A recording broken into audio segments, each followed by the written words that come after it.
Après avoir dépassé ces cyclistes, je pourrais rester dans cette voie. Réponse A. Je serai obligé de me placer dans la voie de droite. Réponse B. Dans cette situation, je garde la même allure. Réponse A. Je ralentis. Réponse B. Je me place dans la voie de gauche. Réponse C. Le véhicule blanc roule moins vite que moi. Je le dépasse par la droite. Oui, réponse A. Non, réponse B. Je le dépasse par la gauche. Oui, réponse C. Non, réponse D.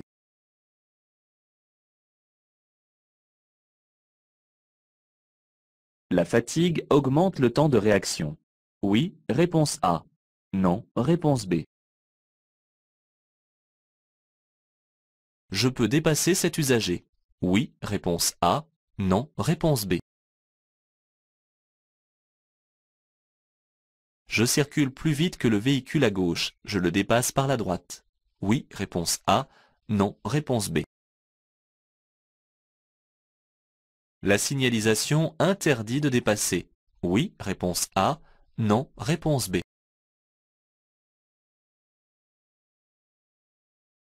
Lors de l'arrêt d'un tramway, les piétons peuvent surgir de la gauche. Oui, réponse A. Non, réponse B. De la droite. Oui, réponse C. Non, réponse D. Pour stationner sur ce parking, je dépasse auparavant les cyclistes. Oui, réponse A. Non, réponse B. Cette voie est exclusivement réservée aux véhicules lents. Oui, réponse A. Non, réponse B. Sur cette autoroute, je suis autorisé à circuler à gauche si je circule en croisière à 130 km/h. Oui, réponse A. Non, réponse B. À 100 km/h. Oui, réponse C. Non, réponse D.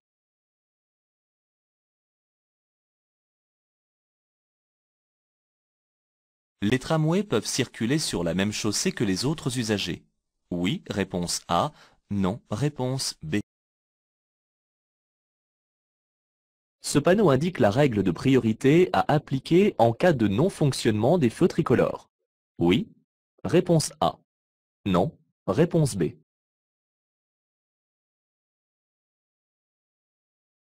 Je circule sur une route à caractère prioritaire. Oui, réponse A. Non, réponse B. Je peux me relancer à 90 km/h. Oui, réponse C. Non, réponse D. Je ralentis. Réponse A. Je passe. Réponse B. Je m'arrête. Réponse C. Je dois faciliter le démarrage des bus en agglomération. Oui, réponse A. Non, réponse B. Hors agglomération. Oui, réponse C. Non, réponse D. La chaussée peut être encore plus glissante en début de pluie. Oui, réponse A. Non, réponse B. En saison de travaux agricoles. Oui, réponse C. Non, réponse D. Je transporte 8 passagers dans un véhicule adapté. Cette interdiction me concerne. Oui, réponse A. Non, réponse B. La traversée se situe au niveau du bâtiment. Oui, réponse A. Non, réponse B. La situation m'oblige à ralentir. Oui, réponse C. Non, réponse D.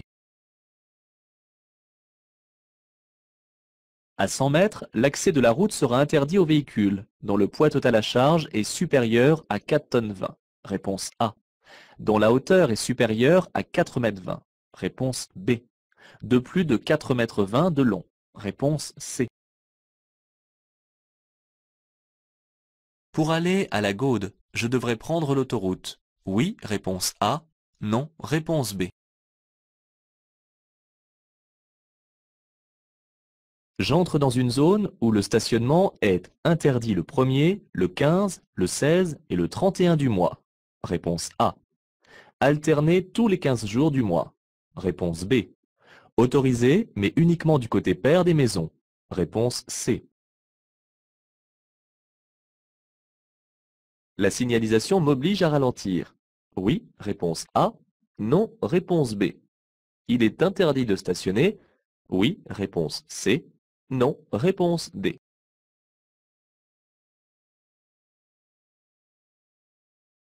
Ce véhicule est bien rangé pour un arrêt. Oui, réponse A. Non, réponse B. Dans un tunnel éclairé, les feux de croisement sont obligatoires. Hors agglomération? Oui, réponse A. Non, réponse B. En agglomération? Oui, réponse C. Non, réponse D. En cas de défaillance du frein principal, je dois utiliser le frein moteur. Oui, réponse A. Non, réponse B. Utiliser le frein à main. Oui, réponse C. Non, réponse D. Avant ce nuage de fumée, je dois allumer mes feux de croisement. Oui, réponse A. Non, réponse B. Une conduite agressive entraîne jusqu'à 40% de consommation en plus. Oui, réponse A. Non, réponse B. Pour économiser du carburant dans cette descente, je mets au point mort. Réponse A. Je décélère. Réponse B. Avant d'entrer dans un tunnel, je contrôle ma jauge de carburant. Oui, réponse A. Non, réponse B. J'ôte mes lunettes de soleil. Oui, réponse C. Non, réponse D.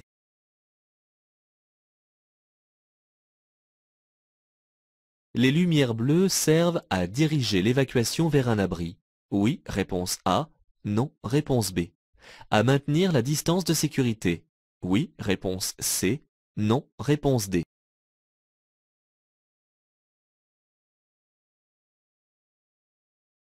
Une voiture électrique coûte moins cher en consommation qu'une voiture essence. Oui, réponse A. Non, réponse B. J'ai l'autorisation de dépasser les véhicules de tourisme. Oui, réponse A. Non, réponse B. Les poids lourds. Oui, réponse C. Non, réponse D.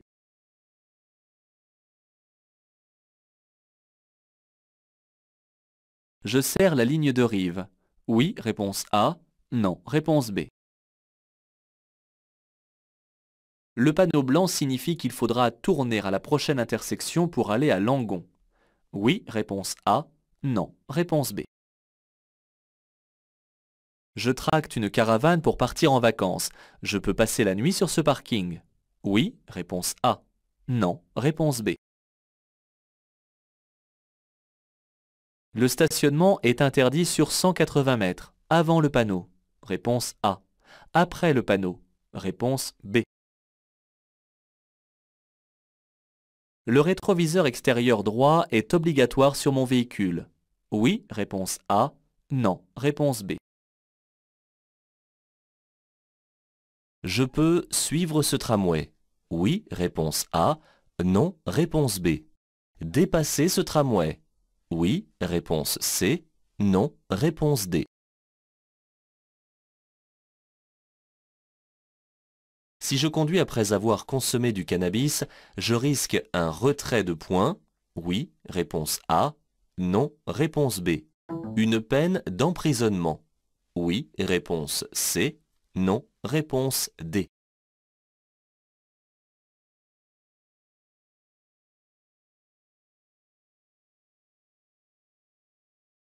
Même si les deux voies me permettent de continuer tout droit, lorsque j'aurai terminé le dépassement des cyclistes, je devrais me placer dans la voie la plus à droite. Si je ne respecte pas cette règle, je risque une amende de deuxième classe. Dans ma manœuvre de dépassement, je circule beaucoup trop près du véhicule rouge. Il est impératif de creuser la distance de sécurité entre nous. Les dépassements par la droite sont interdits car ils sont dangereux. Ils sont sanctionnés par une lourde amende et une perte de 3 points sur le permis. Je ne peux pas non plus dépasser par la gauche car un véhicule est sur le point de me dépasser. La conduite sur autoroute est monotone et la fatigue se fait vite ressentir. Elle augmente mon temps de réaction car petit à petit la vigilance s'amenuise. Dès les premiers signes de fatigue, je dois m'arrêter pour me reposer. Autant profiter de la prochaine aire de repos qui est annoncée à 2000 mètres. En règle générale, il est fortement conseillé de faire une pause toutes les 2 heures et de se dégourdir un peu les jambes. Le marquage au sol annonce une ligne continue précédant le sommet de côte, au loin. Il est donc interdit, car dangereux, de dépasser ici. Je reprends la distance de sécurité, car je suis actuellement trop près du véhicule. Je circule sur une chaussée à sens unique en direction de Paris. 2 voies sont affectées à cette direction, la mienne et celle des usagers circulant sur ma gauche. Ces 2 voies étant affectées à la même direction, je ne peux pas dépasser par la droite, même si cet usager avance moins rapidement que moi. Je commence par regarder si ma vitesse ne dépasse pas les 90 km/h. J'aborde un virage et une intersection où l'on me demande de rester prudent. Dépasser ici serait très risqué car j'ai très peu de visibilité. C'est la raison pour laquelle la ligne médiane est une ligne de dissuasion qui m'interdit de dépasser. Je m'abstiens même de dépasser un véhicule très lent. Lorsqu'un tramway est à l'arrêt, les piétons peuvent descendre ou monter. Ils peuvent, à ce moment-là, venir de toutes parts de peur de le manquer, toujours pressés. Je dois être particulièrement prudent au moment de l'arrêt d'un tramway, car celui-ci est le plus souvent au milieu de la chaussée, ce qui oblige les piétons à traverser la partie de chaussée réservée aux véhicules à moteur. Il n'est pas très prudent de vouloir dépasser ce groupe de cyclistes avant de stationner dans cet emplacement libre. Je risque en effet de leur faire ce qu'on appelle une queue de poisson, et même de les accrocher en effectuant la manœuvre. Je préfère rester derrière, ralentir et attendre le début du parking pour ensuite stationner. Pour cela, il faudrait que le texte dans le panneau soit « véhicule lent ». On demande seulement aux véhicules de transport de marchandises de rester dans la voie de droite. Mais cela ne m'interdit pas de circuler dedans, surtout s'il n'y a personne. Chaque voie d'une route a une fonction bien précise. La voie la plus à droite est une bande d'arrêt d'urgence. Il est interdit de l'utiliser pour circuler. La voie de droite est la voie normale de circulation, et la voie de gauche est exclusivement réservée au dépassement. Pour utiliser cette voie, je dois circuler au moins à 80 km/h. Les tramways circulent sur des rails qui peuvent être séparés ou non de la chaussée. On peut donc, dans certains cas, les côtoyer de très près. Il faut donc être vigilant.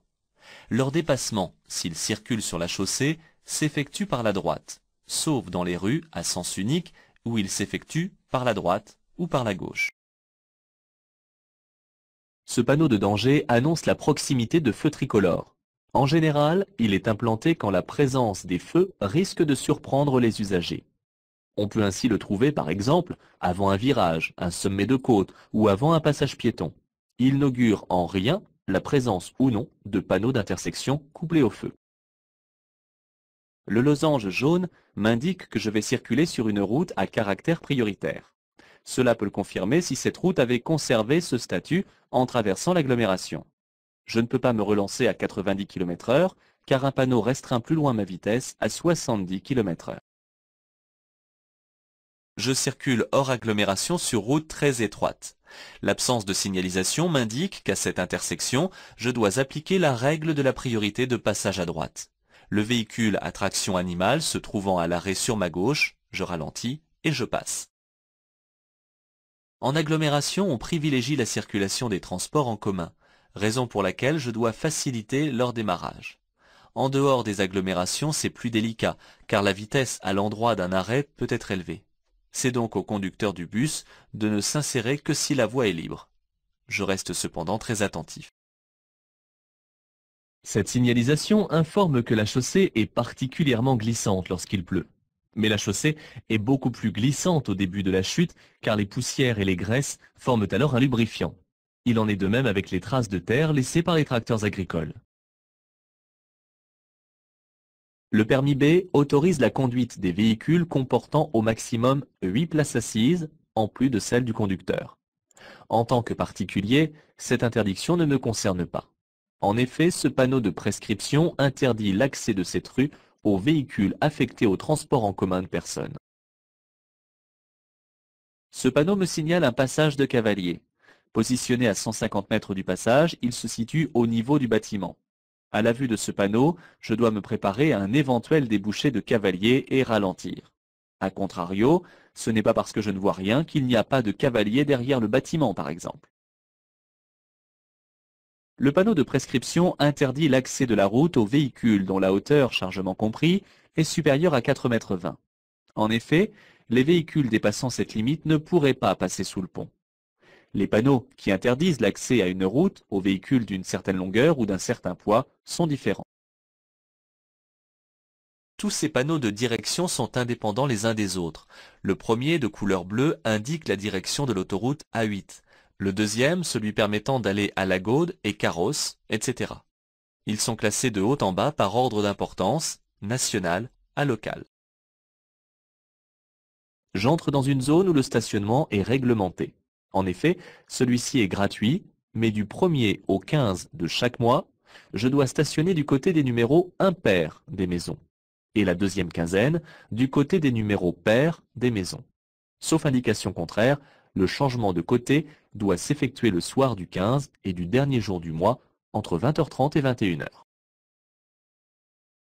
Ce panneau triangulaire indique la présence d'un danger, en l'occurrence des travaux au niveau des échafaudages.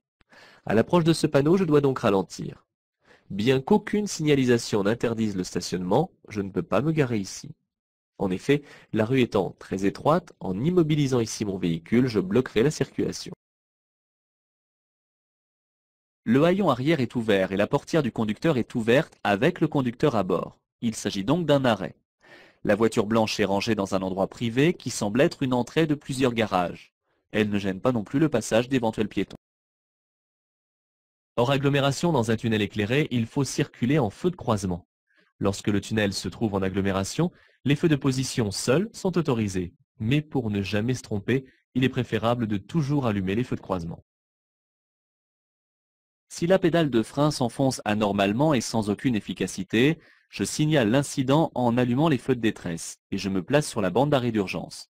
J'utilise le frein moteur en rétrogradant les vitesses et je serre avec souplesse le frein à main tout en appuyant sur le cliquet. Au cas où ce n'est pas suffisant, il ne me reste plus qu'à frotter le rail de sécurité. Je dois circuler avec les feux de croisement allumés chaque fois que la visibilité est réduite, que ce soit le brouillard, une forte pluie, des chutes de neige ou comme ici pour traverser un nuage de fumée. Pour économiser du carburant, je vais conduire de manière souple, éviter les accélérations et les freinages inutiles qui font augmenter la consommation de carburant jusqu'à 40%. J'y gagne aussi en tranquillité. Il est très dangereux de se mettre au point mort dans l'idée d'économiser du carburant. En effet, la liaison entre le moteur et les roues est coupée et le frein moteur ne joue plus son rôle. Il suffit de lever le pied de l'accélérateur pour diminuer l'arrivée de carburant. Le tunnel est un endroit où je dois prêter beaucoup d'attention car un rien peut le rendre soudainement dangereux. Avant d'y rentrer, je m'assure d'avoir suffisamment de carburant pour ne pas tomber en panne. Et malgré l'éclairage, il y fera plus sombre qu'à l'extérieur. Par conséquent, je retire mes lunettes de soleil. En général, les abris de secours se situent à proximité des refuges, comme ici. Pour les rejoindre, je suis le balisage vert. Les lumières bleues servent à maintenir la distance de sécurité entre les usagers, soit deux lumières visibles entre deux véhicules.